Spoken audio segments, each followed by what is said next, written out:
to starting an IV, you need to check the doctor's order and gather all your equipment, and then go into the patient's room, identify the patient, and set up your equipment, and then insert the IV. So let's pretend that we're doing that. I've gathered my IV solution, and I've made sure that it's the right one. I've primed my tubing, and I've got my IV starting kit, and I walk into the patient's room. Hi, Ms. Switt. Hello. My name is Jennifer. I'm your nurse. Good. Let me just check your ID, Ben. I heard you were pretty good. That's good. I'm glad I got you. Oh, good.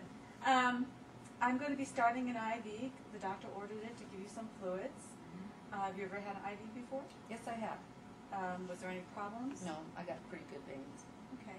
Is there one arm that you want me to If put you don't in? mind, since I prefer the left because I'm right dominant, so it doesn't matter to you. That's good. Okay. Okay, so I'm going to get my equipment ready. I'm going to put something to chucks to protect the linen, and have my tourniquet, my IV catheter, and make sure that it's appropriate size for the procedure that you're doing, for the reason that you're doing the IV.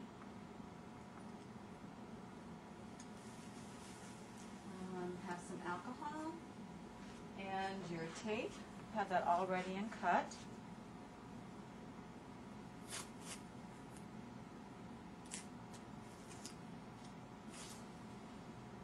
Let's put it on the side so it's ready to go. And everybody has their own taping technique. You just look at other nurses, how they do it, and check the hospital policy. And you want to make sure that your IV tubing is close by so that you're ready to hook it up as soon as you're in and start the line, or have some type of T-connector or saline lock in place. You want to be sure to put your gloves on. Let me just take a look first, see what we've got here.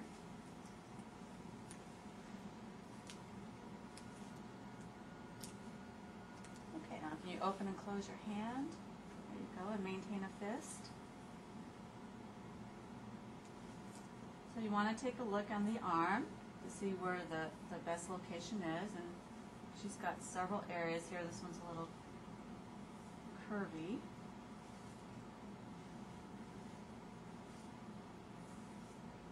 See where this one's a little, hopefully that's not too good.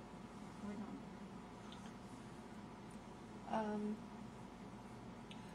I think this one is normally we want to stay away from the wrist, hand and the but wrist. actually that's a real nice one to see. This is a very good vein. Yeah, right there. Okay, we're going to go for that one then. Just get it on my gloves. Make sure you know how the offsite comes off, because they're all a little bit different. You want to make sure that it doesn't collapse on you. Okay. Okay, open and close again, and maintain a fist. I've already prepared my IV catheter, so I'm going to clean it off. You might want to check the hospital policy regarding how they want the IV site prepped. Okay. So you're going to put a little traction.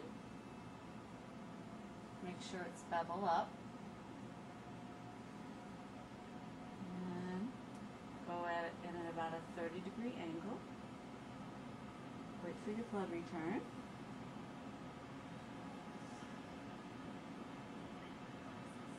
That didn't even hurt. Okay, there's my blood. I'm going to go ahead and advance the catheter and do my tourniquet. Make sure my IV tubing is close by. Put pressure on it.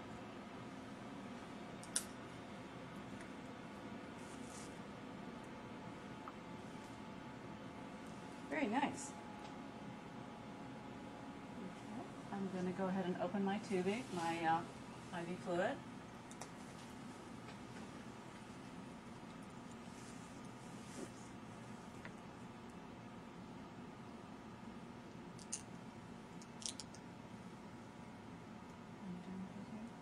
relax your hand.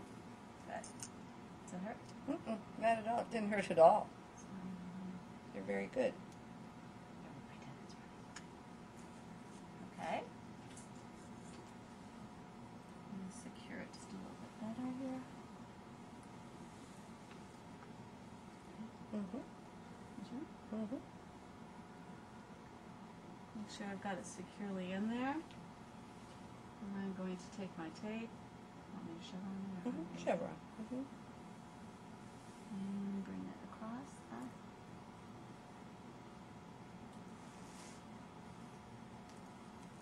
Okay. Mm-hmm.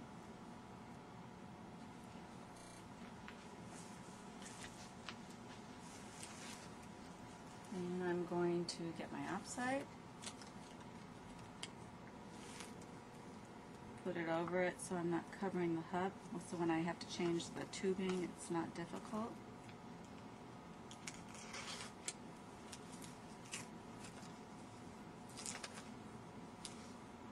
And then I'm going to secure it just a little bit better.